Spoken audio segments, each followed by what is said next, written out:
Hello बच्चा लोग, आज हम डिस्कस करने वाले हैं एक इंपॉर्टेंट टॉपिक। आज हम डिस्कस करेंगे बैंकिंग का पार्ट सेकंड, जिसके अंदर हम डिस्कस करेंगे कि केंद्रीय बैंक क्या होता है और वाणिज्यिक बैंक क्या होता है। लास्ट पार्ट में मैं ऑलरेडी आपको बता चुका हूं कि वाणिज्यिक बैंक क्या होता है और उसके कार्य भी क्या होते हैं।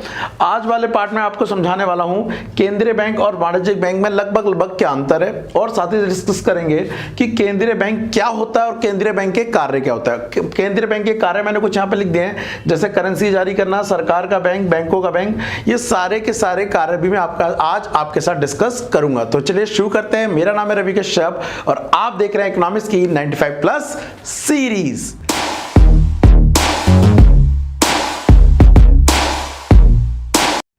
तो बच्चा लोग, जैसा कि आज का टॉपिक है, देखो आज बहुत ही आराम से पढ़ाऊंगा। वैसे मैं थोड़ा सा जल्दी में रहता हूं, लेकिन कोशिश करूंगा कि थोड़ा सा डिटेल में डिस्कस करूं और आराम से बोलूं, मैं बढ़ जाए जल्दी बोलने के।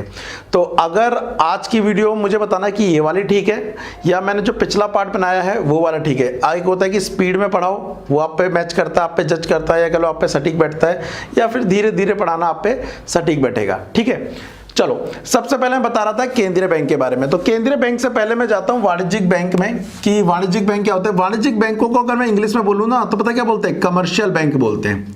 वाणिज्यिक बैंक को क्या बोलते हैं? Commercial bank. लिखा हुआ ना। वाणिज्यिक बैंक का काम क्या होता है? वाणिज्यिक बैंक को काम ये होता है कि लोगों को समय पड़ने पर लोन देना, और जो लोगों के पास एक्स्ट्रा मनी है उसको जमा के तौर पर क्या करना? स्वीकार करना। तो कमर्शियल बैंक या वाणिज्यिक बैंकों के एग्जाम्पल कौन से हैं जी? SBI इसका एक एग्जाम्पल है, बैंक ऑफ बड़ौदा इसका एक एग्जाम्पल है, HDFC बैंक इसका एक एग्जाम्पल है। ऐसे बहुत सारे बैंक आ सकते हैं। इसके अंदर सभी सरकारी, साथ ही साथ सभी प्राइवेट बैंक भी आ जाते हैं। अब इनका काम जो है ना, इनका वाणिज्यिक बैंकों का लिख देता हूं वाणिज्यिक बैंक, नहीं तो आप कहेंगे कि मेरे को समझ नहीं आया। जो वाणिज्यिक बैंकों का लेन देन है ना, वो सीधा का सीधा सा लेन देन होता है। किससे? जनता से। इसका जो ट्रांजैक्शन का काम होता है वो किससे होता है? सीधे जनता से। लेकिन जो हमारा केंद्रीय बैंक होता है वो जनता से डायरेक्टली कोई कांटेक्ट नहीं करता। एक टेबल बना के समझाता हूं, समझना जरा। हमारे देश का केंद्रीय बैंक, देश का केंद्रीय बैंक की बात कर रहा हूं मैं, ठीक है। तो हमारे देश का जो केंद्रीय बैंक है वो है RBI, याद रखना।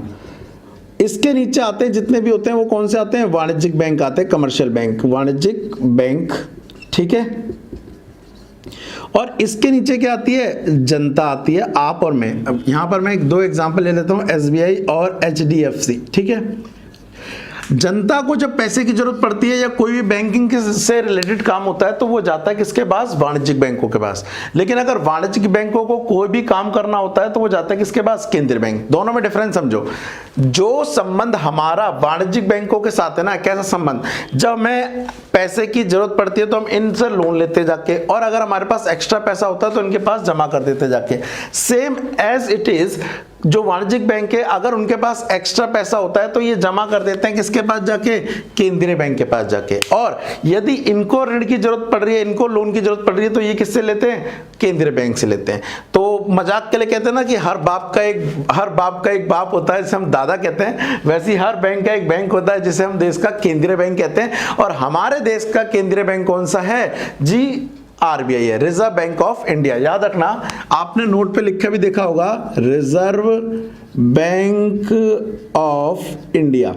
इसी के लिए आपको एक चीज और बता दूं, भारत के रिजर्व बैंक की जो स्थापना हुई थी, अगर आपसे कभी पूछ ले कि इसकी स्थापना कब हुई थी, तो याद रखना इसकी स्थापना हुई थी 1935 में। किसकी?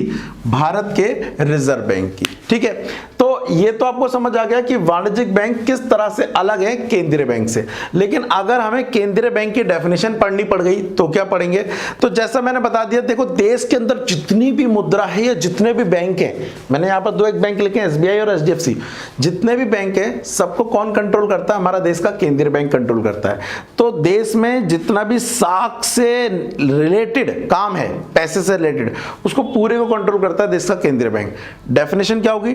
डेफिनेशन देखो, ये मैं नोट से डिस्कस करता हूं। नोट्स के लिए आपको डिस्क्रिप्शन में जाओ, डिटेल मिल जाएगी कि नोट्स कैसे मिलेंगे। चलो देखो क्या बोल रहा है। केंद्रीय बैंक वह सर्वोच्च वित्तीय संस्था है, वित्तीय संस्था याद रखना, पैसे वाली, जो राष्ट्र की मौद्रिक प्रणाली, जो बोला था ना पूरी पैसे वाली मौद्रिक प्रणाली और नीति की देखरेख तथा मुद्रा की आपूर्ति को नियंत्रित करने के लिए उत्तरदायी होता है। मतलब पूरे देश की मॉनेटरी सिस्टम को संभालने की जिम्मेदारी हमारे देश के रिजर्व बैंक ऑफ इंडिया के पास है। ऐसे हर देश का एक रिजर्व बैंक होता है, हमारे देश के वाले का नाम क्या है? रिजर्व बैंक ऑफ इंडिया है, ठीक है। इसकी स्थापना कब हुई थी? 1 अप्रैल 1935 में हुई थी। 1 जनवरी 1949 को आरबीआई का राष्ट्रीयकरण कर दिया गया। राष्ट्रीयकरण का मतलब होता है ये सरकार में इसका विलय कर दिया गया, इसका कंट्रोल सरकार ने ले लिया पूरा। केंद्रीय बैंक के रूप में भारतीय रिजर्व बैंक कार्य कर रहा है और किसके बहुत सारे कार्य भी जो हम डिस्कस करेंगे। तो सबसे पहले केंद्रीय बैंक भी मैंने आपको बता दिया, इसको मैं मिटाता हूं जरा और समझाने की कोशिश करता हूं क्या होता है। इधर पे जरा ध्यान से देखो, केंद्रीय बैंक के कार्य, केंद्रीय बैंक की डेफिनेशन समझ आ गई। केंद्रीय बैंक के कार्य में सबसे पहला आ रहा है करेंसी जारी करना।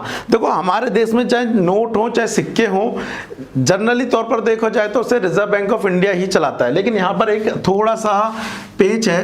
कहते हैं कि जो सिक्के हैं, जो सिक्के हैं या कह लो 1 रुपए के सिक्के या फिर नोट की बात करें, हम 1 रुपए की बात हो रही है, तो इसकी जो जिम्मेदारी है वो देश के फाइनेंस डिपार्टमेंट को है, वित्त मंत्रालय को।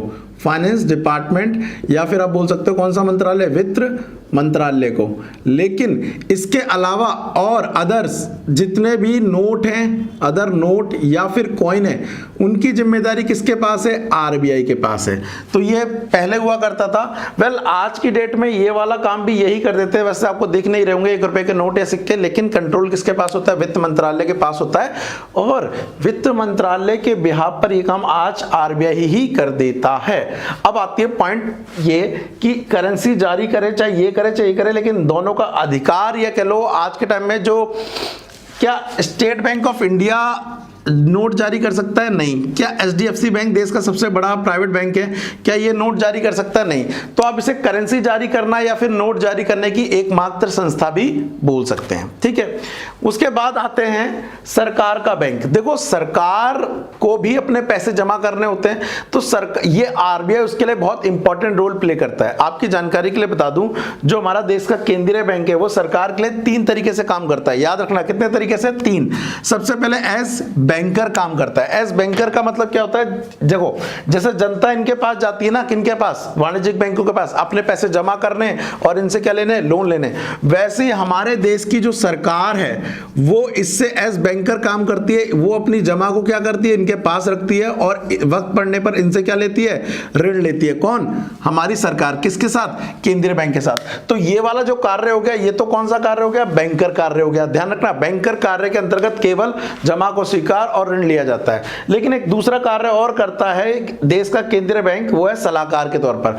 देश में सरकार को क्या वित्तीय निर्णय लेने चाहिए, क्या चीज करनी चाहिए। अभी एग्जांपल के लिए आप सुना होगा कि नोटबंदी बहुत बार हुई, 2000 के नोट बंद हुए, 500 1000 के नोट बंद हुए तो दोबारा से चालू हुए। ऐसे बीच बीच में और भी कई सारी चीजों पर जो अलग अलग सलाह है, एडवाइस है, वो देता रहता है। कौन?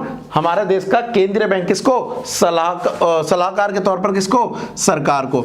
तो ये एक तरह से सलाहकार के तौर पर भी काम कर रहा है। किसके लिए? सरकार के लिए। और एक तीसरा है, ये सरकार के लिए एक एजेंट के तौर पर भी कार्य करता है। जैसे सरकार को अगर पैसे की जरूरत है और वो अपनी प्रतिभूतियों को, अपने बॉन्ड को बेचना चाहती है जनता को, बैंकों को, तो वो काम भी कौन करवा देता? आरबीआई करवा देता है। मतलब इन 2 काम के अलावा जितने भी काम अगर सरकार के कराएगा तो वो एज एजेंट करवाएगा। अब पेपर में ध्यान रखना, एक क्वेश्चन इससे ये भी बन जाता है, अगर बैंक आरबीआई सलाह दे रहा है किसको? सरकार को कि 2000 का नोट को बंद कर देना चाहिए, तो ये सरकार के बैंक के तहत कौन सा कार्य में आता है? तो ये एज बैंकर में नहीं आएगा, ये एज सलाहकार में आएगा। सलाहकार के तौर पर वो आपको बता रहा है, ठीक है। बैंकर में केवल क्या होता है? जमा को स्वीकार करना और ऋण प्रदान करना सरकार को, ठीक है। ये इंपॉर्टेंट पॉइंट है, इससे एआर वाला, अभिकथन वाला क्वेश्चन बन सकता है, ठीक है। उसके बाद एक इंपॉर्टेंट आता है बैंकों का बैंक। ये ऑलरेडी मैं बता चुका हूं। हर बैंक का एक बैंक होता है जिसे हम आरबीआई बोलते हैं इंडिया में। तो जैसे जनता वाणिज्यिक बैंकों के पास जाती है अपना पैसा जमा करने, वैसे ही ये लोग पैसा जमा करने किसके पास जाते हैं? अपने केंद्रीय बैंक के पास जाते हैं। हमारे देश के अंदर बहुत सारे वाणिज्यिक बैंक है। सरकारी बैंकों में सबसे बड़ा बैंक एसबीआई है और प्राइवेट बैंकों में आज की डेट में सबसे बड़ा बैंक एचडीएफसी कहलाता है। ठीक है, तो बैंकों का बैंक इस तरह से हो गया। और ध्यान रखना, इन सभी बैंकों पे निगरानी भी रखता है। ये केंद्रीय बैंक इन सभी बैंकों पे क्या करता है? निगरानी भी रखता है कि इनको जो काम बताया गया है, जिनको समझाया गया कि किस तरह से काम करना है, ये वैसे काम कर रहे हैं या नहीं कर रहे हैं। अगर ऐसा लगता है कि उस हिसाब से काम नहीं कर रहे हैं तो इन दैट केस इन पे क्या पेनल्टी या फिर कोई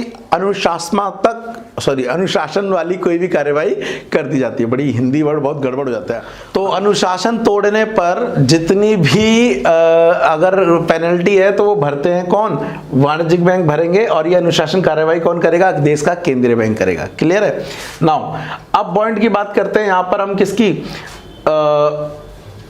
विदेशी मुद्रा का संरक्षक। ध्यान रखना, हम जब विदेशों से इंपोर्ट करते हैं, एक्सपोर्ट करते हैं, तो हम डॉलर कमाते हैं, हम रूबल कमाते हैं, हम येन कमाते हैं, मतलब हम देश की विभिन्न करेंसियों को कमाते हैं। ठीक है, अब उस देश की जितनी भी सारी करेंसी हैं उनको रखता कौन है? तो आपको बता दूं, हमारे देश में जितनी भी सारी करेंसी होता है उसका संरक्षक जो होता है वो कौन सा होता है? हमारे देश का केंद्रीय बैंक होता है।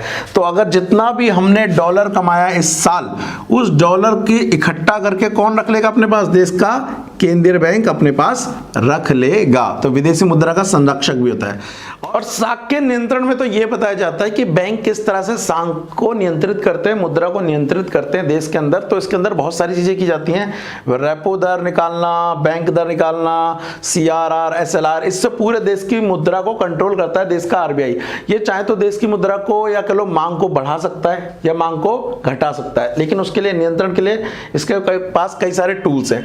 वो टूल्स की चर्चा मैं करूंगा नेक्स्ट पार्ट में। ध्यान रखना, बैंक दर, एसएलआर, सीआरआर, ये पार्ट 3 आएगा।